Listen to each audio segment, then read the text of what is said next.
사람들이랑 얘기를 하다가 가끔 단어가 무슨 말이 튀어나와야 되는데 단어가 생각이 안 날 때가 종종 있지요. 그래서 무슨 말 그거 있잖아 그거 그거 네, 맞아요 그거요. 감사합니다. 그래서 어떤 단어가 막 생각이 안 나서 말이 잘 안 나요. 그래서 가끔 이런 웃지 못할 일이 있어요. 아니 환갑잔치 회갑잔치 잘 하셨습니까? 인사를 드려야 되는데 그 말이 생각이 안 나요. 그래 뭐라 그래요? 육갑잔치 잘 하셨습니까? 뭐 이런 말을 하기도 하고 그죠? 어떤 애기 할머니가 손주한테 책을 사주기 위해 서점을 갔어요. 책을 뒤적뒤적 하고 있으니까 점원이 와서 할머니 찾으시는 책 있어요? 그랬어요. 그랬더니 이 할머니가 그 돼지고기 삼형제 있어요? 그러니까 직원이 뭐라 그러겠어요? 아 할머니 아기 돼지 삼형제. 네 맞아요. 아기 돼지 삼형제를 돼지고기 삼형제라고 부른 거예요. 그리고 또 어떨 때는 뭐예요? 빵집에를 갔어요. 빵집에 무슨 빵을 사러 갔냐? 근데 소보루 빵을 사러 갔거든요. 근데 하필이면 그 빵집의 사장님의 얼굴이 곰보인 거야.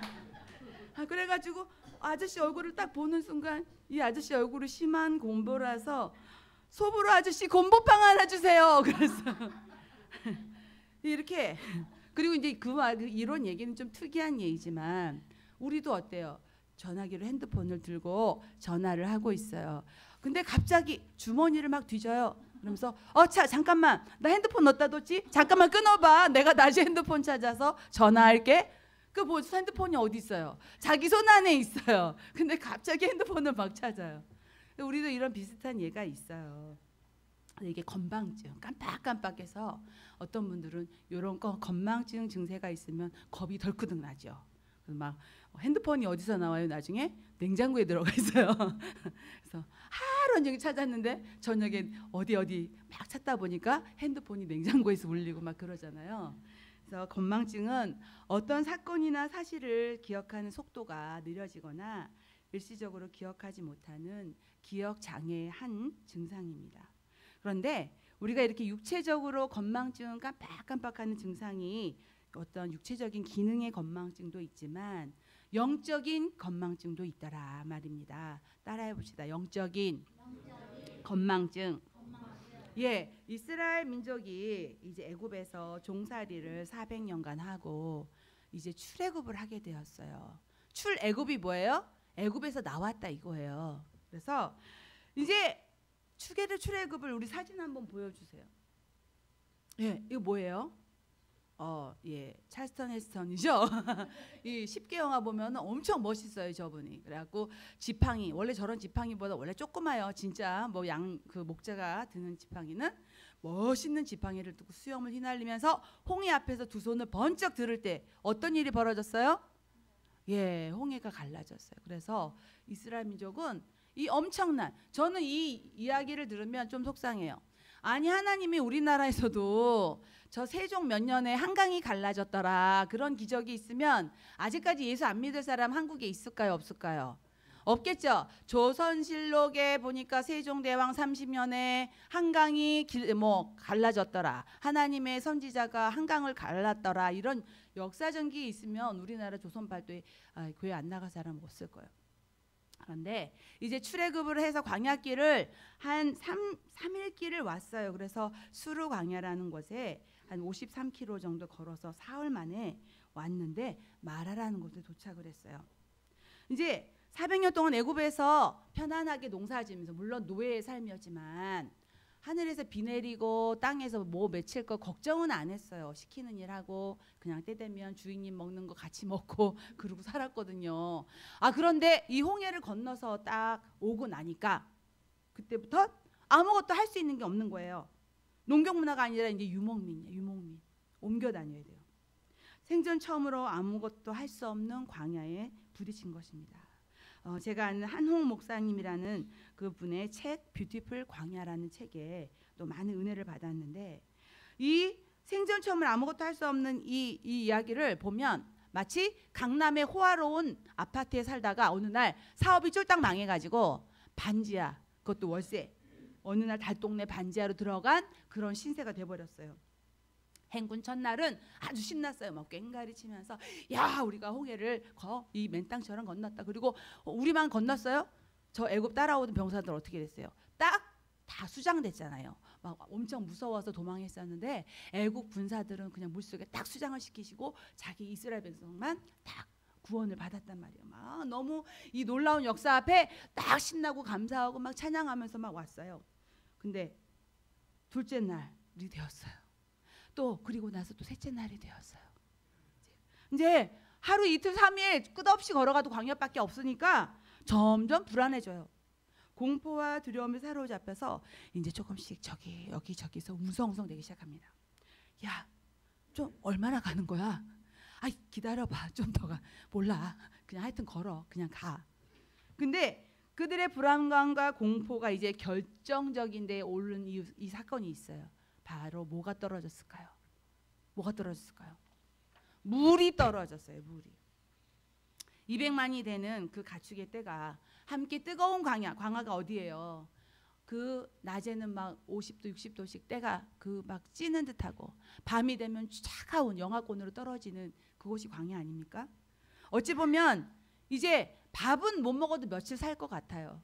그런데 그 찌는 광야를 아이들과 노약자들과 함께 이렇게 걸어 나오는 동안 물이 점점 떨어져 있었고 급기야는 물이 바닥에 냈다는 것을 이제 알고 이 사람들은 이제 점점 두려워 시작했어요.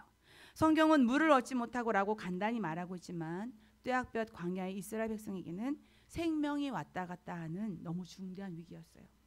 고린도전서에서는 홍해를 건너서 출애굽하는 그 사건을 예수님을 믿고 세례를 받고 구원받는 사건으로 해석합니다. 누구든 홍해를 건너오면 즉 예수님의 보혈로 구원받으면 하나님의 자녀가 됩니다. 아멘. 그런데 하나님의 자녀가 된 우리는 처음에는 우리가 막 너무 좋아서 야 이제 예수 믿었으니까 우린 이제부터 불행 끝 행복 시작일 거야. 야 이제 내가 예수 믿었으니까 이러면서 너무 좋아하죠. 그런데 조금만 어려움이 닥치면 좌절해버려요. 아니 나 예수님 믿었는데, 아니 나 이제 예수님 믿고 나 하나님 자녀 됐는데 뭐예요? 통장에 돈 없는 건 똑같아요. 말 안 듣는 자식 집에 가보니까 왼수 같은 자식 그대로 아직 변화되지 않았어요. 또 집 나간 남편 들어오지도 않아요. 달라진 게 없네. 그래서 좌절을 해요. 이전까지 죄의 노예가 되어서 세상에 나쁜 물이 들었던 우리가 하루아침에 변해서 새 사람 되기는 어려운 것이죠. 이스라엘 백성이 홍해를 건넌 기쁨과 감격이 불안과 원망으로 바뀌기까지는 딱 며칠 걸렸습니까? 딱 며칠? 아까 얘기해 줬잖아요. 며칠 걸렸어요? 사흘 걸렸어요. 사흘. 야, 그 바다를 가르고 엄청난 기적을 경험한 그 민족이 3일 딱 가니까 그 다음부터 마음이 확 바뀌었어요. 와, 대단하죠. 이런 영적인 건망증은 하나님이 아무리 큰 사랑과 은혜를 부어주셔도 곧 불평과 원망 속에 우리를 곤두박질치게 만듭니다. 사흘 동안 생전 처음 경험해본 뜨거운 광야에서 와 이렇게 죽나 보다. 그런데 먼 발치에 사막 한가운데 오아시스가 있는 거예요. 우와, 야 저 앞에 오아시스가 보인다.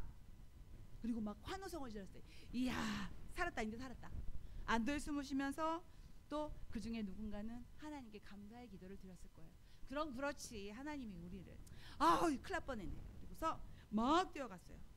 그런데 한번 읽어볼까요? 출애굽기 15장 23절 다 함께 시작.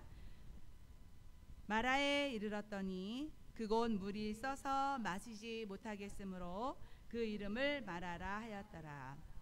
예, 아니 이제 물이 있어서 이제 살았다 싶어서 막 뛰어가서 물을 먹어봤더니 어때요?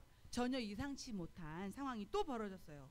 물맛이 써서 아무리 목마르다고 해도 도저히 마실 수가 없었던 것입니다. 이런 상황을 뭐라 그러죠? 엎친데 덮친겨. 이걸 뇌자성어로 하면 뭐예요? 오, 설사 박수. 우리 집사님 너무너무 네 예리하세요. 설상가상. 눈 온데 설이 왔는데 눈까지 왔어. 그죠? 그래서 이 일을 어쩌죠? 천신만고 끝에 물을 찾았는데 아니 써서 못 먹는 거예요. 아니 그럼 이거는 물이 없는 것보다 어떻게 해요? 더 고통스럽죠. 물이 있긴 있어. 물 왔다고 막 좋아했어요. 그런데 먹을 수가 없어. 이건 물이 없는 것보다 더 고통스럽죠. 근데 우리한테도 이런 일이 있어요. 이렇게 천신만고 끝에 물을 찾았는데 마시지 못한 쓰디쓴 물을 맞게 되는 상황들이 우리 주위에 많아요. 아이고 막 내가 이제 결혼 좀 해봐야지. 좋은 신랑감 어딨나 이러고 막 고르고 골라가지고 천신만고 끝에 결혼을 했어요. 결혼을. 아유 그런데 뭐예요? 아유 만나고 나니까 뭐예요? 이런 왼수가 또 없네요. 알코올 중독에 폭력에 돈은 안 벌어오고 그죠? 그래서 이런 결혼을 뭐라 그래요? 내 발등 내가 찍었다 그러죠. 아유 결혼 안 했어야 되는데 뭐 이런 경우 있죠. 예. 그리고 또 뭐예요? 천신만고 가운데 막 취준생 막 해가지고 막 학원 10개나 다니고 막 해가지고 이력서 맨날 100개 100장씩 써가지고 어떻게 취직을 간신히 했어요. 했는데 뭐예요? 상사가 꼴통이야. 그냥 그리고 또 막 하필이면 갔는데 어려운 회사를 들어갔네. 그래가지고 막 갔는데 회사가 문을 닫기 직전이고 천신만고 끝에 했는데 그죠? 그리고 또 어떤 사람은 어떤 가정 뭐예요? 천신만고 끝에 막 시험관 애기하고 막 어떻게 해가지고 막 애기를 그냥 10년 만에 막 낳았어요. 그래갖고 이 자식이 발이 그냥 땅에 닿지도 않게 막 업고 다니고 할아버지가 업고 할머니가 업고 막 이렇게 키웠어요. 그때 어떻게 해요? 맨날 학교 가서 사고만 쳐. 그래갖고 맨날 부모님 학교에 오라 그래. 그리고 막 크더니만 이제 막 게임만 빠져갖고 어디 나가지도 않고 방에 콕 박혀갖고 게임 페인돼 있고. 이게 뭐예요? 마라의 쓴물인 거예요. 가까스로 하나 찾아냈다고 했는데 믿음이 성숙하지 못했던 이스라엘 백성들은 광야 초기에서부터 물이 떨어지는 문제가 생길 때마다 원망과 불평만 먼저 터뜨렸어요. 오아시스를 찾지 못해서 원망하고 찾아올 때는 거기에 물이 없어서 또 원망하고 또 쓴물이어서 다시 또 원망했습니다. 우리 한번 출애굽기 15장 25절 읽겠습니다. 시작. 모세가 여호와께 부르짖었더니 여호와께서 그에게 한 나무를 가리키시니 그가 물에 던지니 물이 달게 되었더라. 거기서 여호와께서 그들을 위하여 법도와 율례를 정하시고 그들을 시험하실세. 예, 모세는 백성들에게 설득하거나 인간에게 변명하지 않고 하나님께 엎드려서 기도했습니다. 하나님이 모든 상황을 아시고 응답해 주실 것을 알았기 때문입니다. 모세의 기도에 대한 하나님의 응답은 바로 옆에 있던 뭐였어요? 한 나무를 가리켰어요. 하나님은 모세에게 그 나무를 마라의 쓴물에 던지게 하셨습니다. 자, 보세요. 상상을 해보세요. 지금 목말라 죽기 직전에 사람들이 지금 화가 나고 물이 없어서 막 모함에 이러고 있어요. 지금 모세를 째려보고 있어요. 여러분 지금 이렇게 편히 앉아서 물이 없는갑네 하면 안 돼요. 지금 내가 물 한 방울이 없어서 난 지금 목말라 죽기 직전에 이스라엘 백성이라고요. 그런데 아니 얼토당토않게 모세가 뭘 가져와요 지금? 나뭇가지를 하나 가져와요.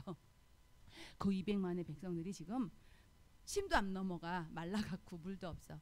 그러고 있는데 지금 그 물에다가 나뭇가지를 하나 톡 던져요. 자 가만히 있어요. 뭐 물에서 연기가 나는 것도 아니고 뭐 도끼 던지듯이 뭐가 퐁당하는 것도 아니고 가만히 있어요. 그중에 성질 급한 베드로 같은 사람이 에이 모르겠다 내가 한번 들어가 볼 테야. 그러고서 먼저 들어갔어요. 그러더니 뭐예요? 벌컥벌컥. 처음엔 벌컥 보면 못 먹겠다. 이 물이 쓴물인 거 아는데 그죠? 그냥 물 먹고 토하고 체한 사람들도 많은데 어떻게 벌컥 먹겠어요? 처음엔 조금 찍어 먹어봤겠죠. 먹어보니까 어떻게 돼요? 와 물이 쓰지 않아. 야 물이 달아. 그러자 그 얘기가 떨어지자마자 그 물가에 준비하고 있던 나머지 백성들도 확 뛰어들어갔어요. 오아시스 샘으로. 이들이 마실 수 없었던 마라의 쓴물은 바로 이 세상이 주는 것들을 상징합니다. 멀리서 보니까 그럴듯. 자, 멀리서 보니까 어떻게 보였다고요? 멀리서 보니까 그럴듯. 다시 한번 멀리서 보니까 어땠어요? 그럴듯해 보였어요. 그래서 멀리서 보니까 멀끔해 보였어요. 야, 저 남자랑 살면 진짜 잘 살겠다. 멀리서 보니까 야, 저 회사 들어가면 잘 될 것 같아. 야, 멀리서 보니까 저 사람이랑 친해지면 내 인생 성공할 것 같아. 그럴듯해 보였어요. 그런데 달려가서 마셔보니까 이제 써서 아무것도 도움이 안 되는 거예요. 돈과 명예와 권력과 쾌락 같은 세상의 물은 그럴듯해 보였지만 마시고 나면 영혼을, 우리 자매가 뒤에서 맞대 자기도 맞대. 그럴듯해 보였는데 아니래. 예, 그렇게 사인이 올라왔어요. 여러분 아닙니다. 예, 마시고 나면 영혼을 오히려 죽이는 거예요. 그런데 하나님의 나무가 그 물에 던져져서 물이 어떻게 달라졌어요? 물이 달아졌어요. 이 나무는 바로 따라합시다. 예수님의 십자가, 네, 보혈의 능력인 거예요. 이 나무는 바로 그들 곁에 있었어요. 멀리 떨어져. 하나님께서 야, 그 나무를 하나 구해 와야 되는데 다시 애굽 가서 갖고 와, 이런 거 아니에요. 그들과 같이 있었어요. 근데 보이지 않았던 것뿐이에요. 예수님의 십자가 은혜는 항상 우리 옆에 있는 것입니다. 다만 내가 편하고 잘 나갈 때는 그 능력을 제대로 찾지도 않고 알 수도 없었어요. 결혼도 직장도 예수님의 은혜라는 나무를 통하지 않고서는 마시지 못하는 쓴물일 뿐입니다. 너무나 놀랍지 않습니까? 200만 백성의 물 문제를 해결하는 축복의 도구가 바로 이 나무까지, 나무 하나였다는 것. 하나님께서 마라의 쓴물을 달게 하신 것은 물을 치료하신 것입니다. 마라의 쓴물을 치료하신 하나님은 우리 인생의 모든 병든 몸을 치료하는 분이십니다. 또한 우리의 병든 생각, 병든 마음, 아멘 할 때까지 우리 목사님처럼 병든 사업, 병든 관계, 예, 그런 것들을 치료하시는 분이십니다. 아멘. 앞으로도 광야 같은 일은 계속될 것이고 목마름은 계속될 것이었습니다. 단물이라고 생각했던 것이 쓴물이 되어 고통을 주는 마라의 경험도 반복될 거예요. 여러분 인생에 어려운 일들이 내가 10대 때 한번 어렵고 그 다음부터는 전혀 어려움이 없어요. 여러분 바다의 파도가 한 번만 치든가요? 아니죠. 바다가 어메 저 무서운 파도 오네 하고 어떻게 견뎠어요. 그냥 요번에는 파도만 철썩 맞고 와 잘 넘어갔다. 근데 뭐예요? 딱 보니까 그 다음 파도, 더 큰 파도가 막 오고 있는 걸 우리가 인생에서 보잖아요. 산다는 것은 끊임없는 문제의 연속이에요. 그러나 어떤 문제도 이겨낼 수 있는 은혜와 능력을 하나님이 주실 것입니다. 이제 이스라엘 백성이 이제 또 떠나. 예, 그래서 한 10km쯤 가니까 많이도 안 갔어요. 엘림이라는 곳에 도착했습니다. 우리 한번 말씀 볼까요?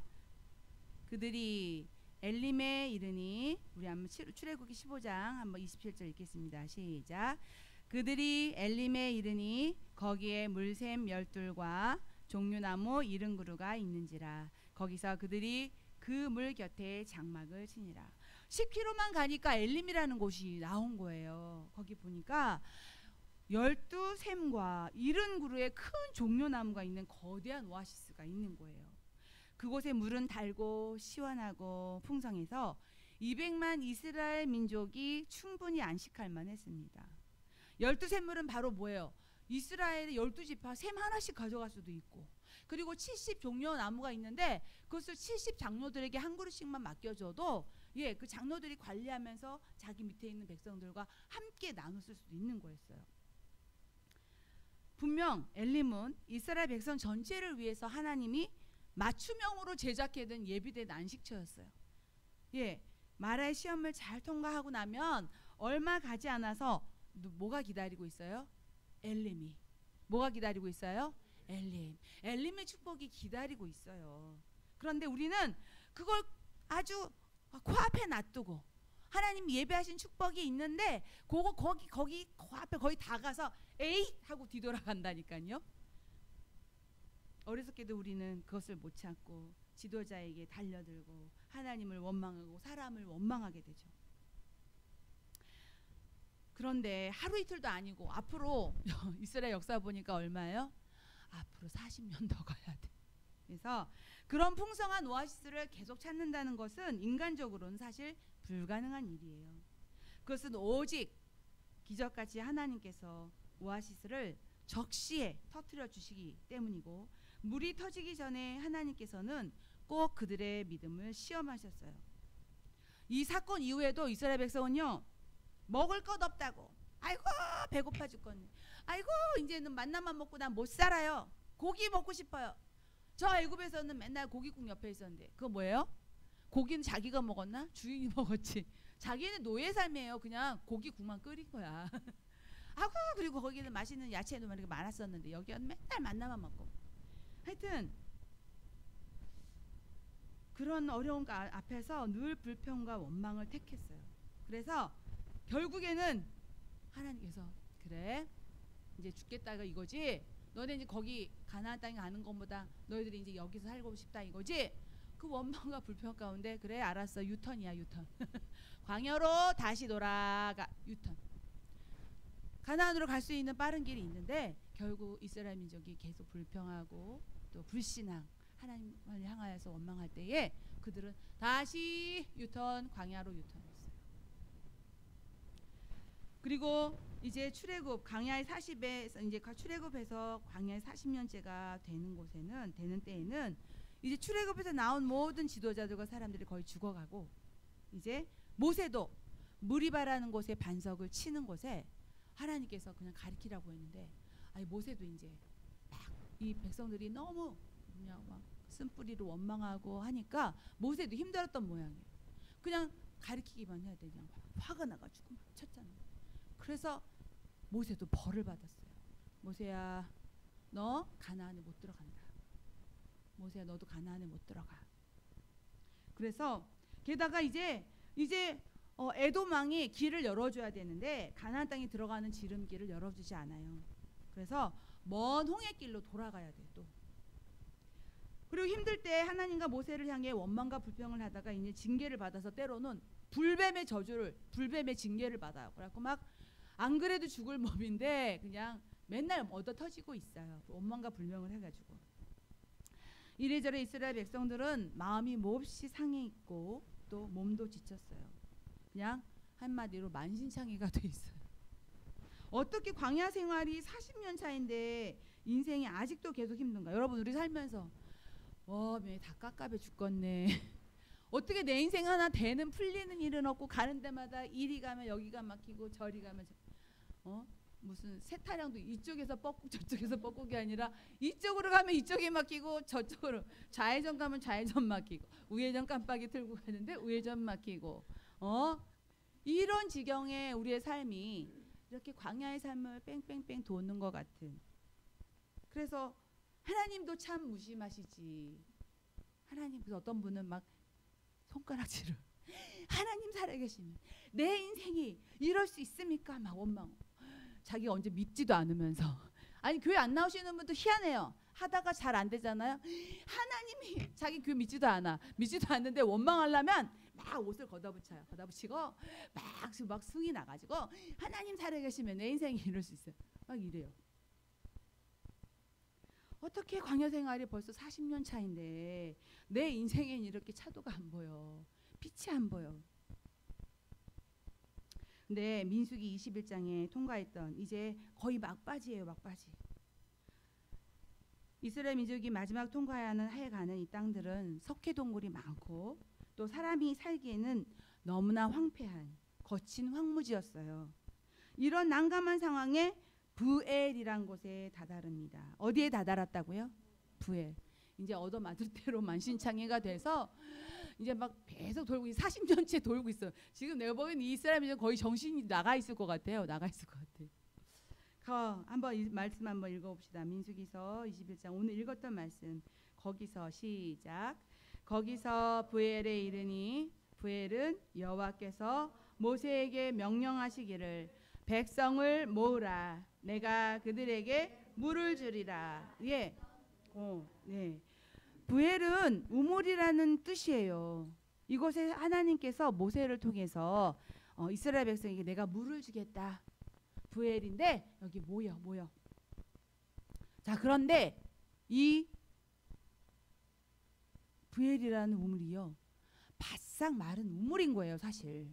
아니 하나님이 물을 주겠다고 하시면서 또 바싹 마른 우물가에 모이라고 한 거예요. 자, 그런데 여러분 한 가지 달라진 게 있어요. 뭐가 달라졌냐? 이스라엘 백성이 조금 이상해졌어요. 요즘 최근에 잘 뜨는 육아 프로그램이 뭐가 있어요? 우리 아이가 달라졌어요. 우리 금쪽이가 달라 뭐 이런 거 있잖아요. 우리 이스라엘 백성이 달라졌어요. 이상해요. 이때까지 이스라엘 백성이 했던 반응과 좀 더 다른 반응을 이스라엘 백성이 지금 보여주고 있는 거예요. 우리 17절 한번 읽어봅시다. 시작. 그때에 이스라엘이 노래하여 이르되 우물물아 솟아나라 너희는 그것을 노래하라. 아멘. 아니 원래 이스라엘 우리가 알던 이스라엘 백성은 어때요? 또 뭐가 막 나와야 돼요. 입에서 뭐가 나와야 돼. 내 이럴 줄 알았어. 내가 어쩐지 인생이 잘 좀 풀린다 했어. 우리 하나님 내가 잘 되는 꼴이 어떻게 해요? 어떤 사람은 두 가지 종류예요. 딱 가다가 갑자기 접촉사고가 턱 났어요. 그럼 딱 두 가지 반응이에요. 어떤 사람은 더 큰 사고 안 나서 참 감사하다.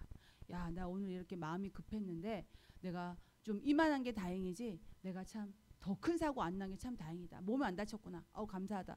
이런 사람이 있고 어떤 사람은 뭐예요? 턱 받치면 내가 어쩐지 오늘 시수가 이상하더라. 내가 오늘 뭔가 좀 잘 된다 했어. 내가 잘 되는 꼴이 없지. 내 인생이 그렇지. 이러면서 하루 왼쟁이 그거 가지고 이럴 줄 알았어. 이럴 줄 알았어. 원망과 불평을 줄줄줄줄줄 하는 사람이 있어요. 자, 그런데 이상해요. 이스라엘이 달라졌어요.